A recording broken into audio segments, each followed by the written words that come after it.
S účinnosťou od 1.4.2010 vstúpila do platnosti novela zákona o obecnom zriadení číslo 369/1990 zbierky zákona, ktorý vyšiel pod číslom 102/2010 zbierky zákona. Pán starosta podal správu o najdôležitésích úpravách zákona. Április 1-ével lépett hatályba a 369/1990-es törvény módosítása a községi rendszabályról a 102/2010-es szám alatt. A törvény legfontosabb módosításáról a község polgármestere számolt be. Obec obdržala oznámenie od Ministerstva životného prostredia Slovenskej republiky k vyjadreniu o zámere výstavby elektrárne Valmáš-Vizitő. Jedná sa o plynovú elektráreň na zemný plyn s využitím kombinovaného cyklu s dvomi 400 MW blokmi s plynovými turbínami, rekuperačnými kotlami a príslušným párnym cyklom. Nakoľko sa jedná o zariadenie, ktoré bude umiestnené v blízkosti našej obce a svojou prevádzkou môže ovplyvniť životné prostredie širokého okolia, bola naša obec vyzvaná, aby sa k problematike vyjadrila. A község bejelentést kapott a Környezetvédelmi Minisztériumtól, mely szerint a szomszédos Almásfüzitőn hőerőmű építését tervezik.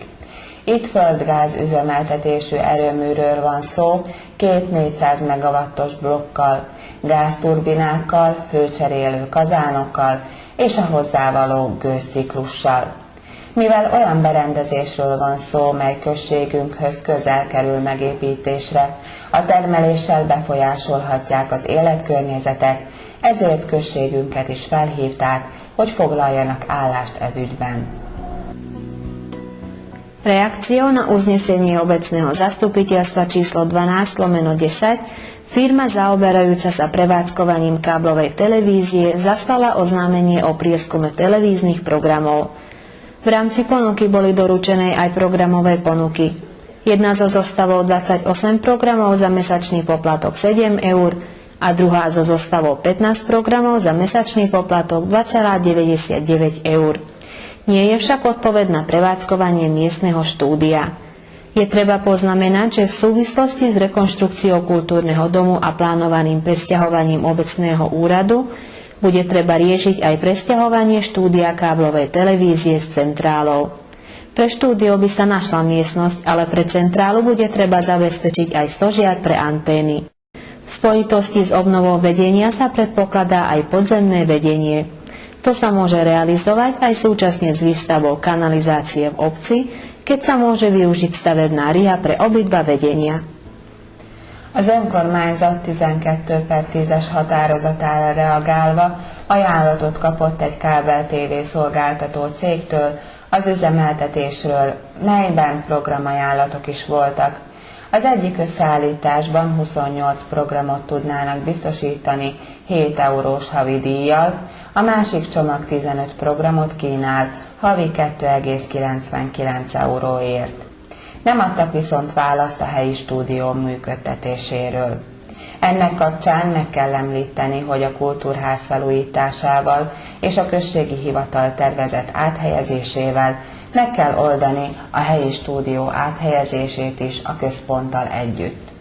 A stúdiónak lesz biztosítva helység, de a központnak árbócot is kell biztosítani az antennák részére.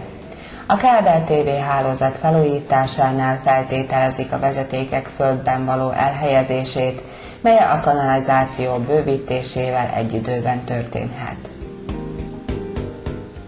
Obci boli doručené 3 žiadosti o pridelenie bytu. A községhez 3 új kérvény érkezett, lakáskiutalás végett. Na základe novely zákona o obecnom zriadení, ktorej účinnosti od 1.4.2010 odmenu poslancom možno poskytovať len na základe zásad odmeňovania poslancov.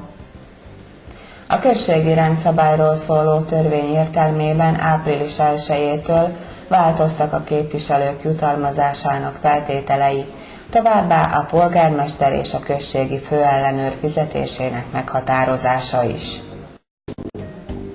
Obecné zastupiteľstvo schvaľuje výstavbu sociálnych bytov na parcele číslo 438/1, ďalej schvaľuje zámer na odkúpenie pontónu.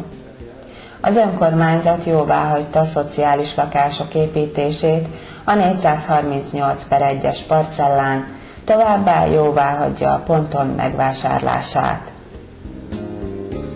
Obecné zastupiteľstvo berie na vedomie oznámenie Ministerstva životného prostredia, ako aj oznámenie prieskumu televíznej programovej štruktúry a tiež žiadosti o pridelenie bytov. Az önkormányzat tudomásul veszi a Környezetvédelmi Minisztérium bejelentését, valamint a kábel TV program struktúrájáról készült felmérést, továbbá a lakásigénylési kérelmeket. Obecné zastupiteľstvo schvaľuje zásady odmeňovania poslancov, ako aj odmeňovanie starostu obce a hlavnej kontrolórky. Az önkormányzat jóváhagyta a képviselők jutalmazásának alapelveit, valamint a polgármester és a főellenőr fizetését.